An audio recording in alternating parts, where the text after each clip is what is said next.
How to fix Shopify domain error. Hi everyone, welcome to our channel. In this tutorial video, I'm going to show you the quick way to fix Shopify domain error. Do watch the video till the end and don't forget to subscribe our channel for more tech and tips video. First of all, the Shopify domain error usually occurs when your domain is not properly set up. So in order to make sure that your domain is properly set up, first of all, go to the official Shopify website and log into your account. Go to settings at bottom left corner of the screen. Scroll down to the left panel, select domains. And here you need to check whether your domain is properly set up or not. If it is not, then you have to set up and fix the domain errors on Shopify. If this is not the issue, then you have to sometimes check that whether the installations of the new applications on Shopify might also create errors on your domain.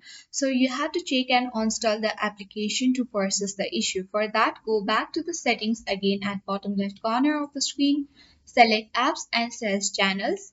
And if there is any kind of new application that is creating your domain error, then you have to uninstall it and fix the error. The next thing you can do to fix this Shopify domain error is clearing cache and cookies on your browser. To do that, click on three dots at top right corner of the screen. Scroll down, select Settings. Now select Privacy and Security. Under Privacy and Security, select Deleting Browsing Data.